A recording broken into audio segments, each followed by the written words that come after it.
Welcome to my talk. My name is Bari. I'm a physics master's student at Brown University.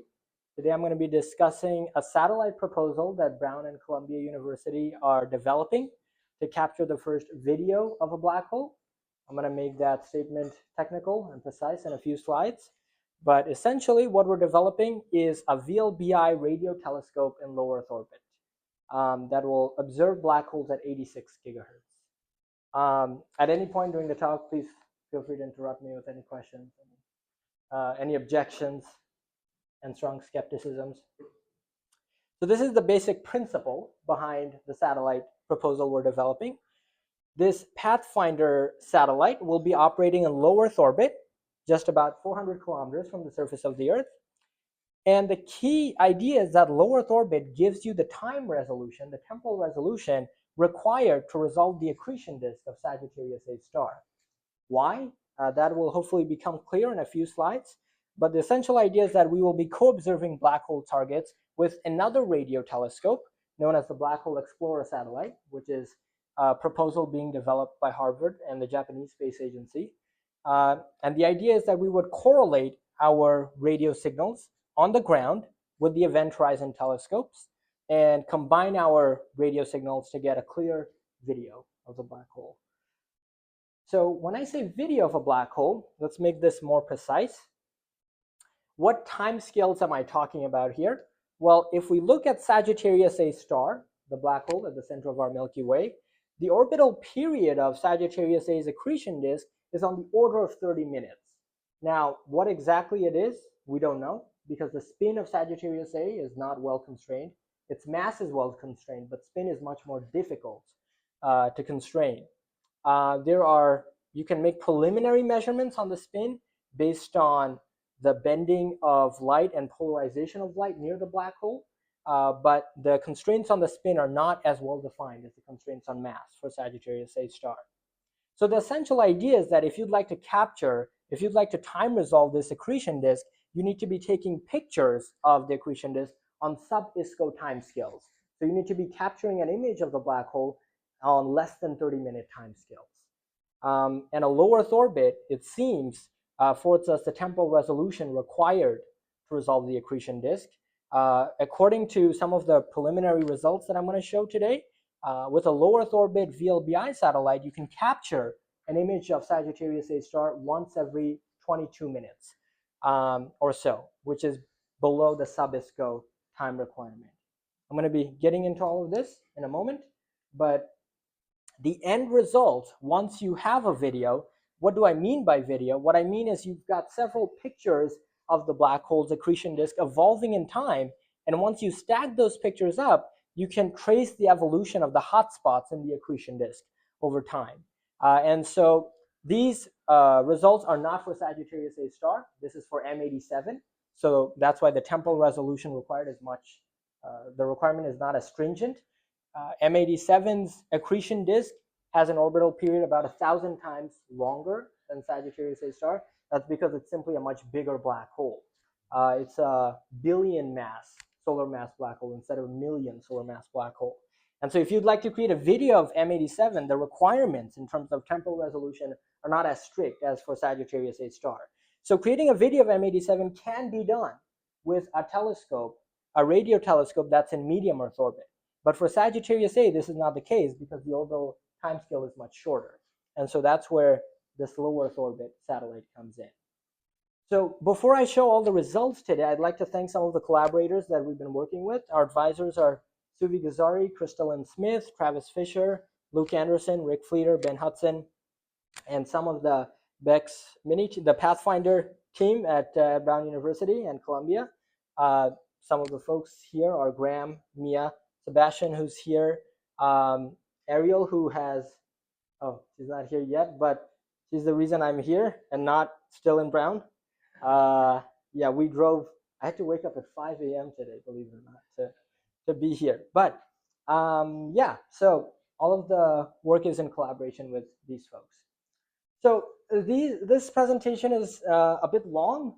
You won't remember much of it, but if there's three things that you should take away, it's these three things. So Our primary science objective is to temporally resolve the accretion disk of Sagittarius A star at 86 gigahertz. How are we going to do that? Well, we're going to be putting a satellite in low Earth orbit. The proposal is to put a satellite in low Earth orbit that can temporally resolve the Sagittarius A star due to its rapid orbital period. And the way it's going to do that is by correlating its interferometric fringes with ground telescopes that are part of the Event Horizon Telescope collaboration. So the three key points to take away from this talk is that to capture a time-resolved video of Sagittarius A star, we'll be combining a VLBI platform with a low Earth orbit satellite to get the temporal resolution required, which is sub-ISCO timescales to resolve Sagittarius A star. So this is the entire talk in a single slide, if you'd like to. Yes, please. Which is VLBI already exists, and of course you can take snapshots of it. Why is that not good? So VLBI certainly does already exist, and that's how the Event Horizon Telescope captured the first image of M87 in 2019. But the problem is that on Earth, the principle behind combining the radio signals between different telescopes depends on Earth rotation aperture synthesis. So you need to wait for the rotation of the Earth to happen so that you can cover up the UV plane. You can cover up the Fourier domain of these black hole targets. So the temporal resolution of the EHT telescopes is limited by the rotational period of the Earth. So that's the primary restriction. So when you see, I'm going to show in a couple of slides, but when you see the first image of Sagittarius A star taken by EHT, that's an average over 6 days of observing a Sagittarius A star with 5 telescopes from the ground. So you won't be able to track the hot spots, in other words. But for M87, it's different. For M87, you have less stringent timescales. But that's why it's not possible to access the temporal resolution required from the ground. Yeah. I mean, you do have some information. You have some points in the UV plane, but you're right. It's limited. You can't make it. That's right. And the end goal is that you'd like to fill up the UV plane as much as possible. But with ground telescopes, the first thing is the Event Horizon Telescope functions at 230 gigahertz. So our telescope will be functioning at 86 gigahertz, which would fill in more of this inner core of the UV plane, which would give you more information about the accretion disk and larger scale features around the black hole, as opposed to EHT. Yeah. Cool. That being said, I just like to preface this by saying that it's not all sunshine and roses when it comes to a low Earth orbit telescope. The whole reason that this has not already been done is, first of all, it's very hard to send down a lot of data generated by VLBI from space down to the Earth. This is the key technological capability that has changed in the last 10 years, the ability to send gigabits of data down from low Earth orbit to the Earth. That could make a mission like this possible only today. But the other problem, there are several problems, very technical challenges with a low Earth orbit. First of all, you're closer to the Earth. So thermal emissions, infrared emissions from the Earth are larger than for a satellite that has lower temporal resolution, but greater angular resolution out in medium Earth orbit. But also, because you're moving so fast, your temporal resolution might be fine. But there's a problem, which is that you need to rotate your antenna very quickly to look at the same thing. So the key trade-off is that as you increase your orbital altitude from the Earth, your angular resolution increases because your longest baseline increases, but your temporal resolution decreases because your orbital period increases. So that's the trade-off that we're making here. Yeah, please. Yeah, so this picture on the top right is like. Yeah, I'm gonna zoom in on that. Like, yeah. So if I remember correctly, the Fourier coefficients example are like go as the. It seems like all these long baselines are kind of sort of more or less aligned in the same direction. Is that a problem? Yeah, so ideally you would like a wide diversity of alignments between your baselines on the Earth. I'm not an expert on the baseline alignments of the EHT, but after they added ALMA certainly and the GMVA, which also operates at 86 gigahertz, they had many different orientations for their baseline lens. So as I'll show in a few slides, horizontal baselines and vertical baselines can give you different kinds of information about the diameter of the black hole target and the spin of the black hole target. So ideally, you would like to have as many different kinds of alignments as possible with your baseline. But yeah. Yeah, questions are just good question. The nation with this smaller satellite have, will it be rotating on the same plane as the bigger one? Or? So that's a great question. So this satellite would be in low Earth orbit with a circular orbit, very close to zero eccentricity.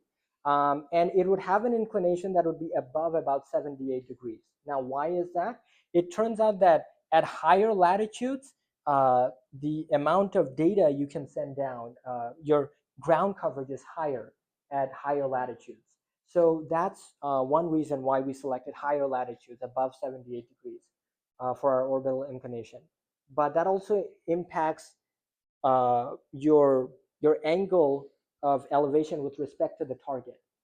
These are simulations we have not run yet, but for the time being, our inclination would be above 78. Yeah. And there's one question in terms of what kind of hardware is going to be on this small satellite. Are you going to have the entire hydrogen time standard population, or is it going to be like just super fast data transfer and transfer related this way, accounting for everything possible? So let me understand the question. So are you asking if we're going to be using hydrogen masers for correlating the signal? Russians use when they're radio astronaut. They carry like the entire time standard to do precise time correlation. How will you fit this one? Oh, that's a really good question. So as I'll show, maybe I can actually jump to this since you raised it. Yeah, but this is the exact answer to your question. So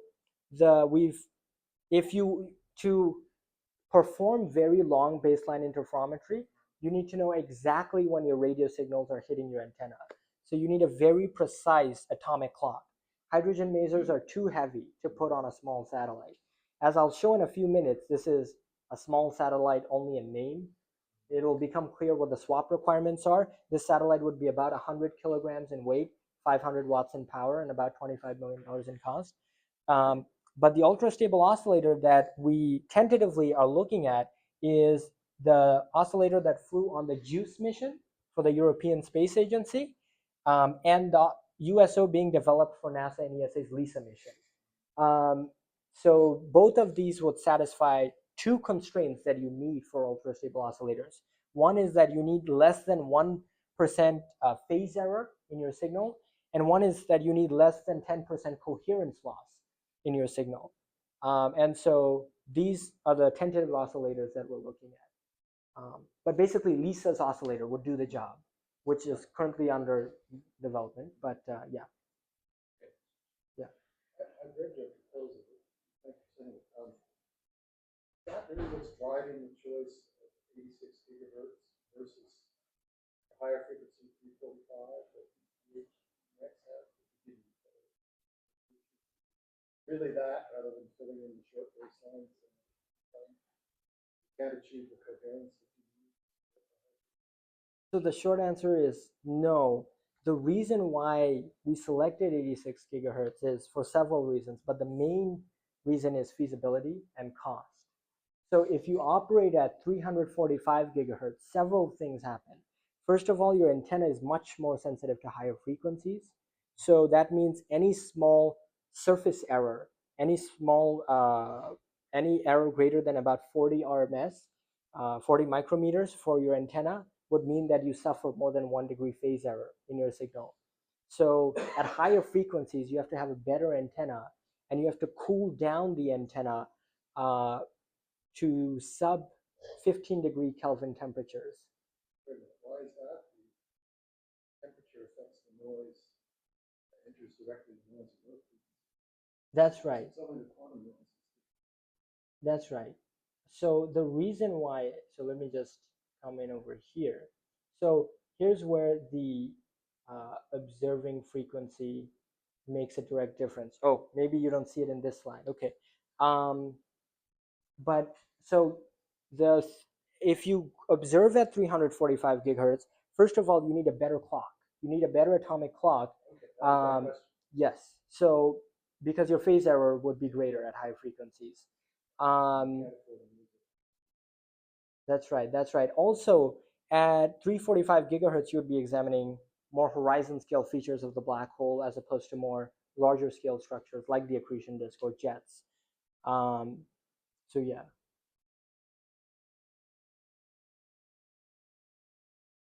Does that make sense?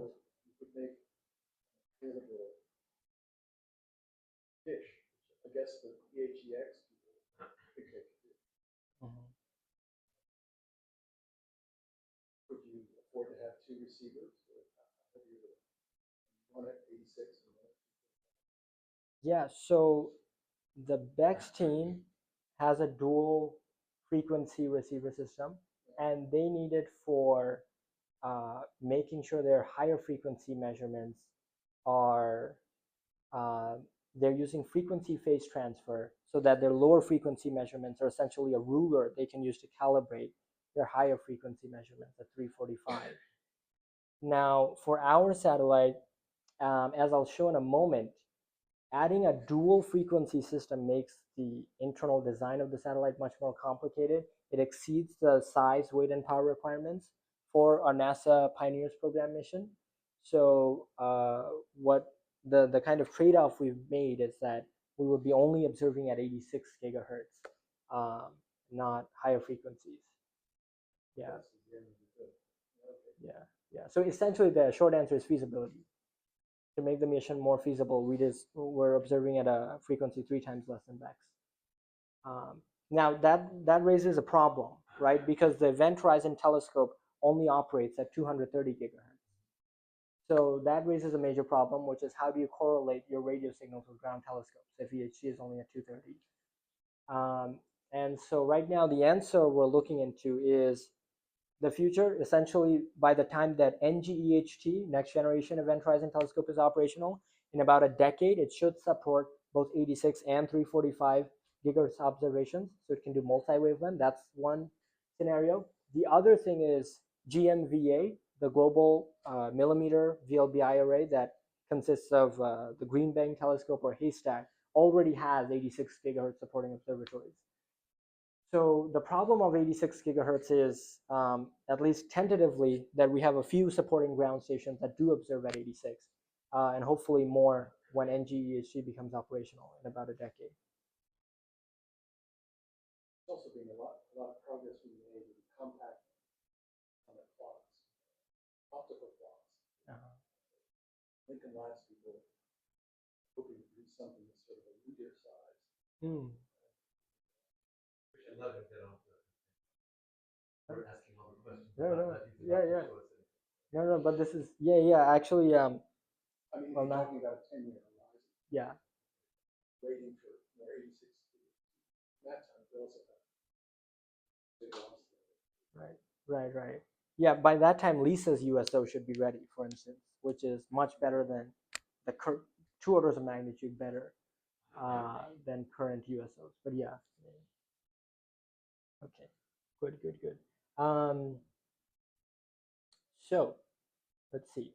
So that's a key takeaway of the talk, but now I'm gonna really dive into things. So first of all, just briefly, the spaceflight heritage for Brown University consists of three satellites, which were all CubeSats developed under NASA's CubeSat launch initiative.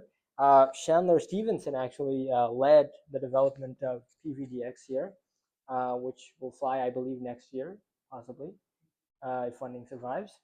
And so about 7 or 8 months ago, we were soliciting proposals for what the next satellite mission would be. And that's when I raised this idea of a Pathfinder mission, which would have the following primary science objectives: time resolving the accretion disk of Sag-A at 86, but also potentially looking at binary black hole targets, including OJ287, which I'll discuss in a few slides, potentially enabling multi-messenger astronomy by time resolving the jets from a binary system such as OJ287 at the same time as a gravitational wave observatory captures the gravitational wave signals from this.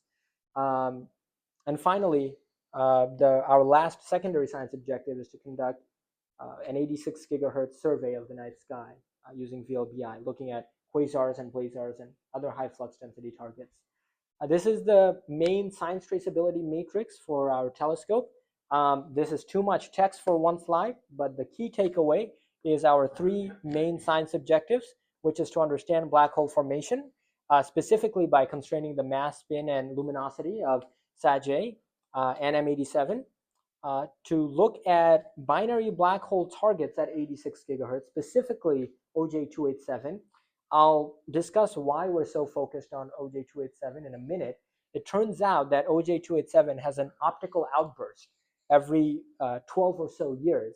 And the next optical outburst around 2033 is predicted to occur when our satellite would be operational in LEO. And the final primary science objective would be to understand accretion flow dynamics by conducting essentially a population study on quasars and blazar targets. But this is all too much text. This is just to illustrate our PSOs. So now, just to make sure that everyone is on the same page, and because it's instrumental to how we hope to capture the first video, the first time results video of Sag-A's accretion disk, I'm going to briefly discuss how EHT captured the first image of M87 and Sag-A. So this place, the first ever video of the first ever image of a black hole was M87, a black hole 55 million light years away in the constellation Virgo.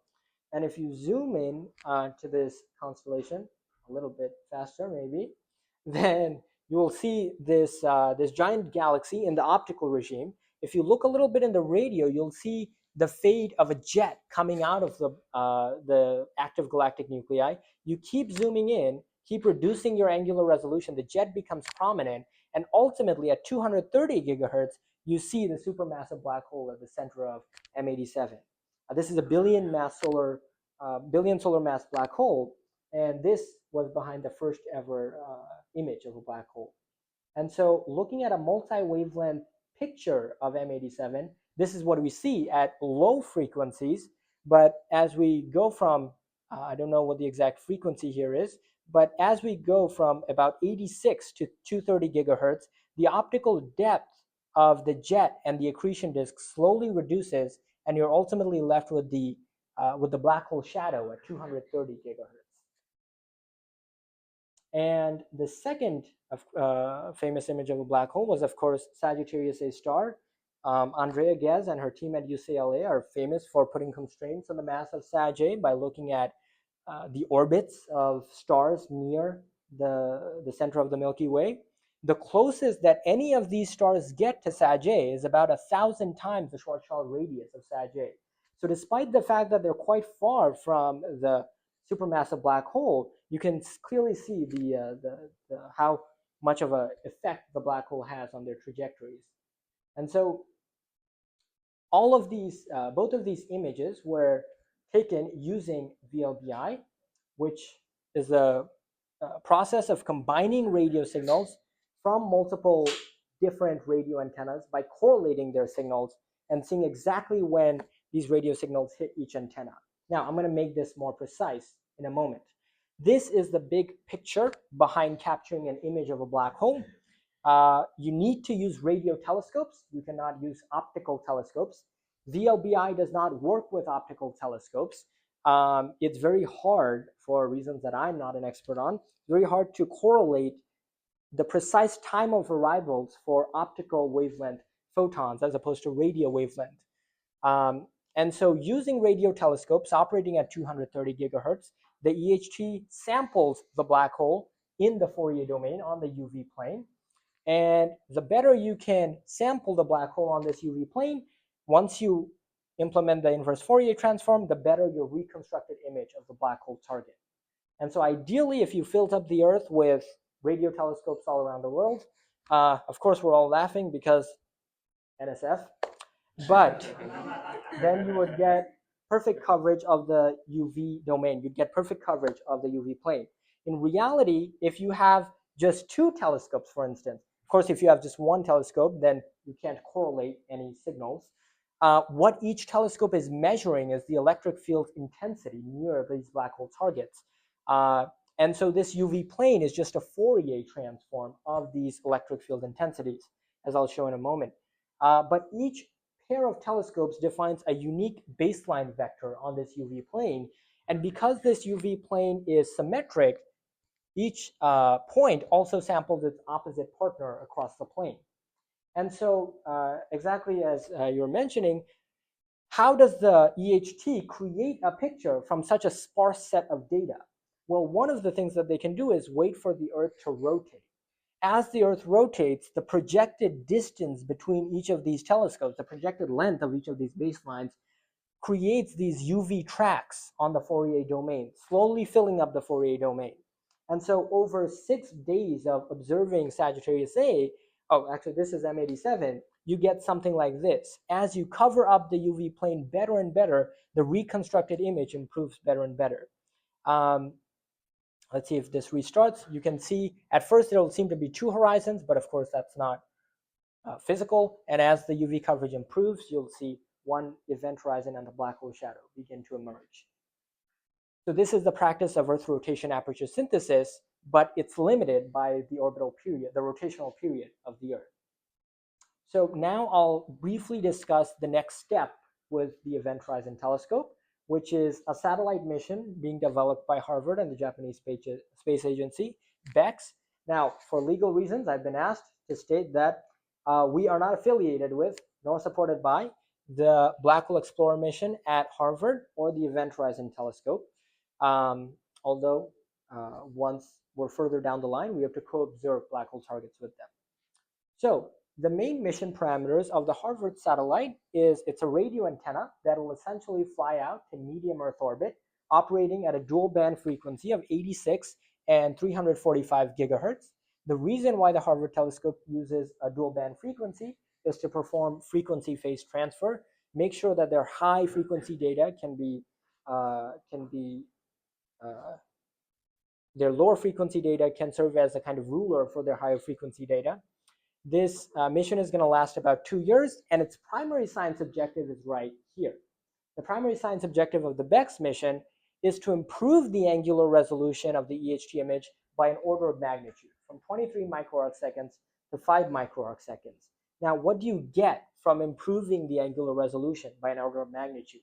What you get is confirmation, ideally, of the existence of the photon ring around a black hole for the first time. The photon ring is the last stable innermost circular orbit that photons can make around a black hole. Do we have any markers here by any chance? Oh, thank you so much. So, for instance, for a Schwarzschild black hole, let's just draw out some of the essential features. For a Schwarzschild black hole, the radius is at r equals 2m. This is where our event horizon is. The photon ring is at r equals 3m. This is the last stable circular orbit for photons. ISCO, the innermost stable circular orbit, is a little bit further out. It's double the distance of the photon ring. And finally, the black hole shadow makes this kind of boomerang trajectory that just grazes the photon ring of the black hole. And so this is the hole that you see when you look at the EHT images. This hole is created by the black hole shadow. So the primary science objective of the BHEX mission is to confirm the existence of this n equals 1 photon ring around a black hole. And why is there a primary science objective to do this? Well, by confirming the existence of the photon ring, you can put a constraint on how fast the black hole is spinning. As I'll show in a few slides, the photon ring is much like a dough of pizza. If you start to spin the black hole, if you have a curved black hole, the photon ring becomes more oblate, it becomes a photon shell. And so by measuring the deviation of the photon ring from r equals 3m, you can ideally put a constraint on the spin of a black hole. So that is, this is, by the way, our old name, which I've been asked to change, but I was sleep deprived on the way here, so I didn't have the chance. But now I'm going to briefly, unless there's any questions, I'm going to briefly discuss our primary science objectives. So the goal, oh, sorry, was there a question? Oh, yes, please. Do they want to use ground stations? Why not make a 30. Yeah. Who else is to use 345? Oh, okay. Yes. So there's a problem with operating at 345 gigahertz as well, which is there's no one on Earth doing 345 gigahertz. And so two things. First of all, it's the same wishful thinking that by the time NGEHT becomes operational in a decade, it would support higher frequency observations. But the caveat is that 345 gigahertz observations can be supported by limited ground stations on the Earth because it depends heavily on atmospheric visibility. So you need to have a high elevation for your ground station sites if you'd like to be observing at 345 gigahertz. So to the best of my understanding, the justification behind the 345 gigahertz is to wait by the time that BHEX will launch around 2032 or 33, ground stations that are part of NGEHT would support 345. So now the key question becomes to what degree does adding a second satellite help in low Earth orbit? And the precise answer is right here. So let me take you through what you're seeing in these images. So let me just zoom in on the first plot we have here. So this plot is the UV plane for looking at Sagittarius A star over a period of 30 minutes.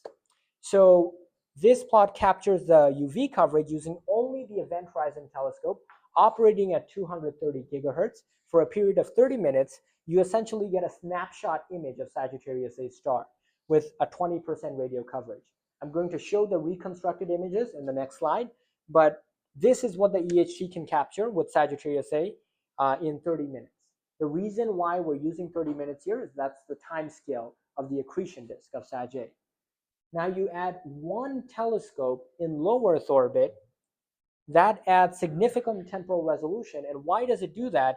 It's because the UV tracks are much more rapid and dense over the same time period. Again, this is 30 minutes with one LEO satellite in addition to EHT, operating at 230 gigahertz, both the satellite and the EHT.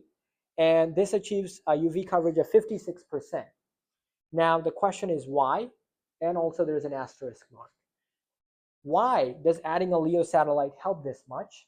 First of all, the rapid and dense UV coverage is because a LEO satellite has a 90-minute orbital period compared to the 24-hour orbital period required for Earth rotation aperture synthesis. So these are the ground stations that are part of EHT, but even adding one LEO satellite has multiple baselines to the 11 EHT stations. So this is what you see in effect. Now, what is the asterisk mark? The asterisk mark is in here, 230 gigahertz. Our satellite will be observing at 86 gigahertz. So why am I not showing 86 gigahertz here?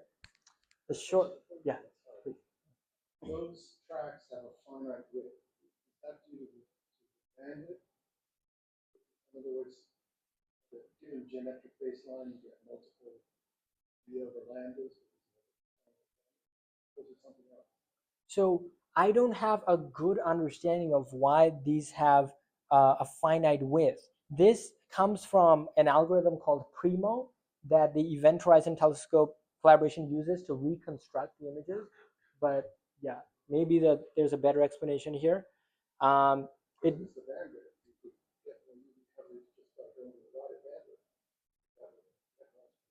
Right. The problem with wider bandwidths is, well, they're harder, but wider bandwidth also gives you less thermal noise. So they're beneficial in that way too. But for the BHEX satellite, they're using a bandwidth of about 32 gigahertz, which is already kind of pushing the limit. But one justification, I don't know, I'm speculating here, is possibly something like something like an uncertainty principle in the Fourier domain here on the UV plane. But I'm uncertain how this algorithm Primo works. Yeah.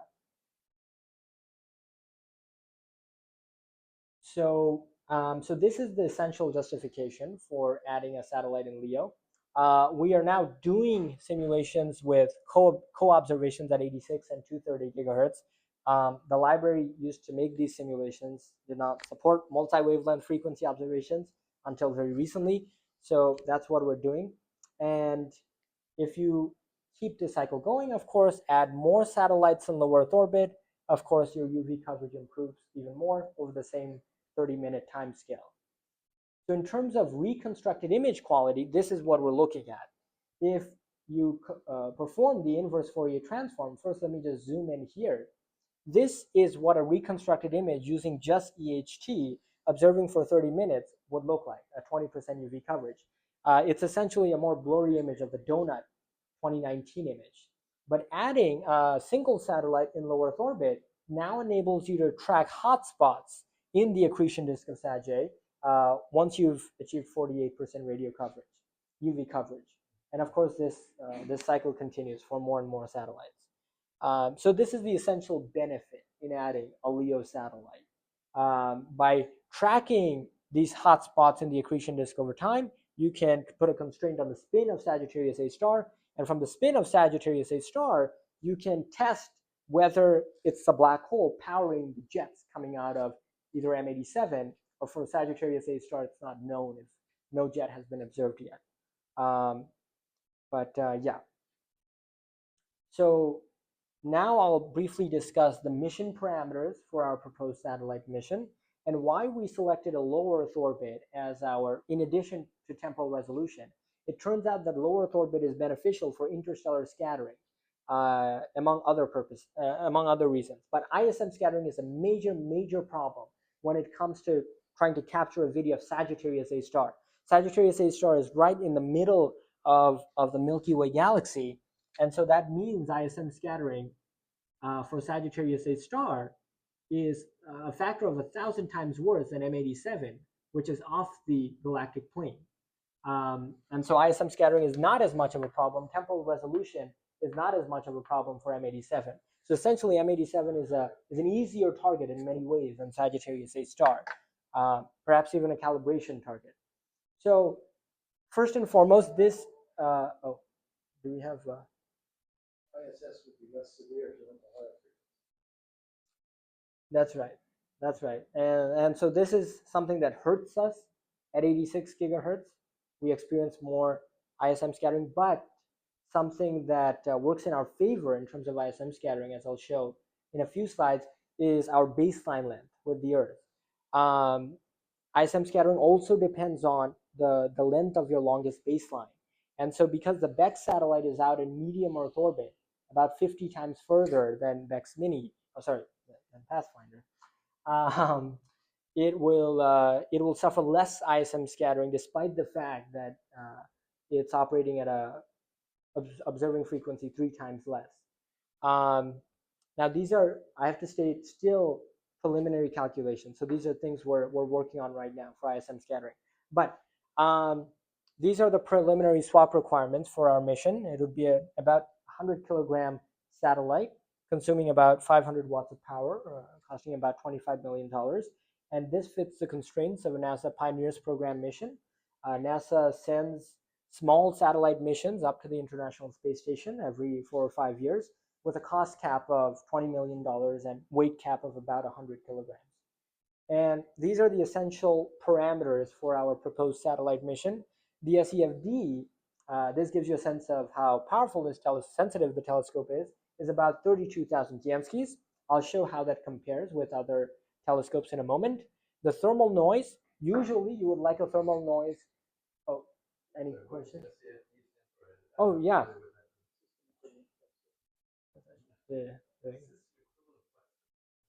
And that's right. SEFD is a little bit like golf. The lower it is, the better your telescope is. I've never really understood golf until I watched a golf game. And I never really understood SEFD until I watched a golf game. And so if you compare the SEFD of our proposed satellite with, for example, BEX, SMA, ALMA, or SMT, first of all, ALMA is the most powerful radio array on the Earth. You can see it has a very small SEFD. The BEX satellite, of course, has much cooler receivers operating at about 4.5 degrees Kelvin. So it makes sense. Their SEFD is about a factor of 2 less than ours. And SMA and SMT both have smaller SEFDs as well. So this gives you an order of magnitude for how sensitive this proposed satellite would be. And in regards to the other mission parameters, the thermal noise, this is with our old defunct name, but the thermal noise on the space baseline is about 12 millijanskis, and on the space ground baseline is about 40 millijanskis. Now, to put this into context, you would usually like a thermal noise less than 10 millijanskis when you're observing a black hole target. Now, the question is, why is the ground thermal noise so much worse than the space thermal noise? And the short answer is that the atmosphere causes atmospheric decoherence, meaning that the amount of time that we can integrate our measurements for is about a factor of 10 times less for ground observing stations than for space observing stations. And so this means that our thermal noise will be worse on our space ground baseline than our space baseline. The solution to this is that you would simply have to integrate for a longer period of time to achieve the same thermal noise floor with the ground telescopes. The ultra-stable oscillator, coming back to one of the questions that was raised, could be the two constraints of less than 1% coherence loss and less than 1 degree phase error could be met by the LISA or JUICE USO. This under development and this with spaceflight heritage. A major problem, question? Okay. A major problem with having a satellite in low Earth orbit performing VLBI is simply the amount of data that your satellite is going to capture. VLBI alone, for example, the EHT, when operating at 230 gigahertz, observing M87 for 6 days, generated about 5 petabytes of data. And so that gives you an order of magnitude for, well, actually, you don't need an order of magnitude. There you go. Our data